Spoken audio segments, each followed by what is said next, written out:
Hello, and welcome to the North Coast Journal Preview. This is a show where we take a look at what's coming in the current edition of the North Coast Journal. I am your host, Tanya Shrum, and we are joined by North Coast Journal's managing editor, Jennifer Fumiko Cahill.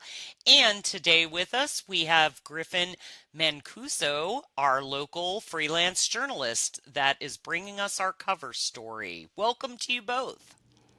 Hello. You may recall Griffin did our story on the night sky ordinance to preserve darkness so that we can see our night sky and so that it doesn't screw up all the wildlife and our sleep rhythms, etc. So welcome back, Griffin. Yeah, thank you. I'm happy to be back here. I always enjoy getting to talk about the journalistic process, and this story is definitely, I hope it has the impact that we're hoping for. I just have to point out that this week's North Coast Journal cover, which Griffin contributed to, is a group project. Normally group projects are a huge nightmare, but this was one conducted in the journalism department of Cal Poly Humboldt. I will let Griffin explain the rest, but I do want to say that who was advising this project? None other than Thad Greenson. I was wondering if he had his hand in this. Just a reminder, you never really get away from the journal. Well, that sounds like a great way to bring us in. And Griffin, would you like to fill us in on this week's cover story? Absolutely. So this story is a product of a investigative reporting class and workshop that was put together by by Cal Poly Humboldt's Journalism and Mass Communications Department. The professors in charge of that workshop were none other than Thad Greenson and Matt Drange, who is a Cal Poly Humboldt alumni who formerly worked for Business Insider and has done a lot of investigative reporting. And so the department wanted students to have a chance to kind of learn the art of investigative reporting, and they decided that working on an article about dining services at Cal Poly Humboldt and Chartwells and how that has kind of impacted dining services would be a good topic, and it's something a lot of other journalism students were interested in discussing as well. So the workshop was this spring from January to May, and we had mostly journalism students, but we had a few other majors as well. I think we had a couple English majors, just people who were interested in kind of learning about this process. We learned how to deal with difficult interview sources, how to comb through data and documents. I mean, it was a large story. There's a lot of information to look through. And so by the end of the semester, there were still some things that we kind of needed to catch up on and tie up in our story. So me and Marianne Casas Perez and Noel Doblado decided to take some of our own time through the summer to work on this story, and it's finally out and ready for people to read. It has, through this investigative process, we have discovered that the claims of sustainability practices that the university and Chartwells have been making don't really match up with what's actually happening. There's a lot of the university, it prides itself on sourcing locally through local vendors and finding produce that's within Humboldt. And what we found is that a majority of produce for dining services at the university is sourced through Cisco, which is a major produce vendor that is sourced from much farther away than Humboldt. The main hub that the university sources from is in Sacramento. And a single trip from Sacramento's Cisco hub to Cal Poly Humboldt, just a one-way trip, not even factoring in the weight of the produce in the truck, is about it's about 0.55 metric tons of carbon dioxide, which I have the numbers here. That's the equivalent of charging 44,466 smartphones. So it's a lot of resources that are going into bringing in produce that isn't even from Humboldt. There also is the dining services also, they claim to have all of these like sustainability practices integrated into food waste and food recovery, but when we tried to get the data that they claim to be regularly documenting for their food waste and food prep, they didn't really have anything for us. We requested several times, several reporters reached out to several people in dining, and they just didn't have anything. So that was kind of a big question mark in our story that we found. I would just want to, for anybody who isn't familiar with the name Chartwells, can you just kind of let people in general know what Chartwells is? Absolutely. Chartwells is a large kind of university food and dining services vendor. They work with several other CSUs. The idea is that they're basically kind of, at least with Cal Poly Humboldt, they're just in charge of actual operations and sourcing food for dining, and then Cal Poly Humboldt just maintains the facilities. And so they reached out to Cal Poly Humboldt back in around 2021, and they made a contract with them, and this contract included a initial $7 million bonus for the university for Chartwells to completely take over dining operations. And then another $3 million was added later. And as far as we could find, none of that was used for sustainability practices, which is, something that Cal Poly Humboldt really prides itself on in so many other areas of the university. And am I correct in believing that before Chartwells took over this contract, things were different and there was more local sourcing beforehand, correct? As far as we have found, yes. There was a lot more collaboration with local vendors. Arcata House Partnership was one of the main contributors that the university worked with. The university would donate excess food items to them, and it was a good mutual working relationship. They were, from what I remember, they were kind of helped get the food pantry system started up on the university campus. And the university still claims that Arcata House is a partner with them when it comes to food donations, but from what we have found, Arcata House hasn't received any donations from Cal Poly Humboldt in the last 6 years or so. So Chartwells just hasn't continued that partnership.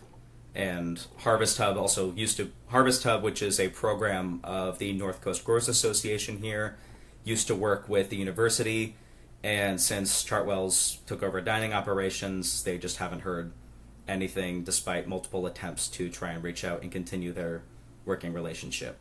However, since we started this article and started asking questions to different university officials, suddenly the university has a meeting scheduled with Harvest Hub to discuss providing produce for dining services. Which obviously is a wonderful explanation to everybody that worked on this story about why these kind of investigations are so relevant and so necessary. Yeah. I gotta say, I really appreciated the work that the team did on finding out, just going and checking everything. Somebody says to you, oh, well, we actually do this. And then you go back and you check to make sure, are you really speaking to this company? Are you really getting materials from, this local business? I think that kind of work, people forget, when we talk about investigative journalism, most of the time people think, oh, you're uncovering a secret. But a lot of it is just checking to see if the thing that was promised actually happened. And I am very happy to see this kind of work being done at CPH. Yeah, we're definitely hoping that this article and our findings continue to have a positive impact and kind of, encourage the university to follow through more on the many promises that they've made when it comes to sustainability, especially because they just recently extended their contract with Chartwells for the next like 20 years. So it's a lot. So they definitely need to be ready for how that relationship is going to work. Absolutely. Well, before we move on to Jennifer's side of the table, what else would you like to share with us? I'm trying to remember. I think the extended contract was either 10 or 20 years. I can't remember off the top of my head, but it was a long That's period. amazing. Yeah, I think it's 20 as I recall, but it's wild. I think the initial extension was going to be 10, and then they extended it to 20 because dining has been losing a lot of revenue. Um, so we'll see. We'll see what happens with that. I mean, I attended Cal Poly Humboldt, and sustainability was a important part of why I wanted to attend that university, and so I hope that I hope that university staff and Chartwells decide to uphold that mission that the university is so proud of, and that it comes back to benefiting the students and faculty that work there and have to eat the food that is provided there. And obviously, this reflects what the faculty and the students are not only expecting, but obviously, wanting for future students. I have to say, I admire the optimism of anybody planning anything 20 years in the future. I mean, everybody in the office was like, hey, did you hear about this meteor that's hurtling toward Earth? And I'm like, fine, go ahead, crash into us. But yeah, planning 20 years ahead. Good for you. You hopeful people. Um, but I also wanted to ask, how was it working with Thad? How's it working with that? Yeah. He's a great journalist. We actually, one of my favorite activities in the workshop was we would role play interviewing difficult sources. So he would play the difficult source, and we would take turns trying to get him to at least give us a little inkling of information, which was a very, very practical skill. I was mainly in charge of interviewing more impactful officials in dining services. I had to talk to the former regional district manager, James Richards, and so that kind of being able to navigate that and get people to open up was very helpful. Okay, I would like to see video of Thad being difficult. That's exactly what I was just thinking, Jennifer. I second that emotion. And then B, I cannot believe he didn't invite me to come and use my natural skill set with the class, but whatever. That is a very practical skill. I was going to ask you when you were talking about interviewing difficult subjects, I was going to ask who, but maybe you'll tell me later. My DMs are open. That's what I was going to say. we Now can- you guys know for next semester who to reach out to. And I thank you for the story, Griffin, and I encourage everybody to pick up their copy of the journal and read the entire collaborative article. And with that, we're going to shift. Jennifer has some reviews of the stage from a former contributor. Well, in fact, Dorana Banker-Gilkey, delightful. We love her. By the way, if you are, let's be honest, if you're a nerd, if you are into gaming, etc., you may recognize Dorana from Dan Dar's books books and games. She is the queen of all things for which you want to roll a natural 20.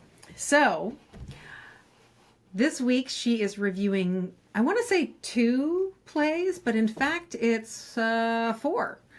Because she reviewed the Sophocles Antigone performance that's happening up at the Cal Poly Humboldt. We're all about Cal Poly Humboldt today.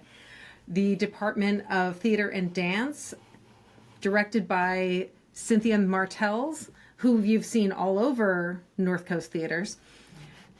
did the production of a Greek tragedy, folks, because things aren't tragic enough. But as Dorana points out, Greek tragedy is one of those things that is just always relevant. That's the fantastic thing about the archetypes. And instead of, for those of you who might feel a little bit intimidated or not in love with the idea of a chanting chorus, togas, etc., this is a take on the classical play Antigone. You may recall from freshman year in high school reading that Antigone is trying to get a decent burial for one of her brothers after a civil war, and Creon the king has declared that no one will bury his body, and then has to follow through on his punishment of Antigone, and it's a moral dilemma, right? Again, so much hubris, baby, but it's how we get there. I'm sorry if that was a spoiler for anyone. It's a million-year-old play. I was going to say, who didn't read it? But it's possible somebody was not assigned that. I know. Some of us remember it from the Yellow and Black Cliffs Notes. No shade. Shout out to Cliff Notes. Hey Cliff. But yeah, Dorana talks about how particularly Creon makes great use of the costumes. Let me make sure I have the name of the gentleman who plays his part. That is, let me see. Oh, Antigone is Lily Lynn's, and Ali Lath is the gentleman playing Creon, and he's got, you can see the photo in the paper, he's got this giant gold sash that comes off of his suit, and hey, Ray Robeson, costume designer, nice job. She talks a lot about costume design in this story. Dorana talks a lot about it. And she talks about how he throws the sash over his shoulder and struts out of the room or worries at it while he's thinking about something stressful. And it only occurred to me while I was reading this is that I need more sashes. If I had a cape, right? Maybe we make this part of office wear. We just bring a little Greek drama into our sort of surrealist Greek drama costuming into office wear. I feel like it's time. It's time that I be able to throw a sash over my shoulder and leave a meeting. I don't know. I'm here for it. But Managing it's a great editor, tastemaker. Whoosh. So, and she struts off. But it really is an interesting adaptation because, as she points out, the clothing is part of how we understand someone's role, right? When you're looking at everybody in traditional Shakespearean garb, it's not always evident to the casual viewer who's a soldier, who's a politician, who's a fishmonger, but different kinds of costuming really do a lot of work, and I really enjoyed reading what Dorana had to say about it there. And at Exit Theater, which if you haven't been to Exit Theater yet, and you're like, where the hell is Exit Theater? Upstairs from Moore's Sleep World on the plaza. And this is one of those things where we have these giant mega theaters and these giant corporate film houses and everything. But boy, did I just say film house? I have to get on a horse and buggy after this. Wow. Movie theaters. So we're still stuck in the brothel episodes a couple of months ago. I have a musicale to get to after this. So, but we have all of these, big setups, and we have all kinds of theaters on the North Coast, as you know. This is maybe our tiniest, now that we don't have Redwood Curtain anymore as its own standing building. This is maybe the smallest. Exit Theater, extremely intimate venue in which they're currently hosting Getting Dark, which is 3 original one-act comedies. They have the following names: Is He Sick? This Is My Spot, and The Stump. No spoilers, because these are such short, tight little performances, one act each. Dorana doesn't tell us too much about what's happening in the plot. What she is interested in sharing with us in these are the kinds of combinations of chemistry between this handful of actors who are doing all of these parts. And it sounds like a just a good night of funny and insightful comedy dealing with sometimes heavier issues, but genuinely funny and really up close and personal. And that's a moment where you can't fake chemistry, right? When you're right there practically on the stage with them. And she's just talking about how these are really seasoned actors doing great work, and go and see it if you can. Absolutely. And even if not for this performance, definitely check out The Exit when you get a chance. Yeah, it's right there. I'm not sure how accessible it is, but if you are a person who can use stairs, I understand hopefully there's some alternative. I should find out. But it is a very cool, tiny venue, and there's nothing like being up close for theater.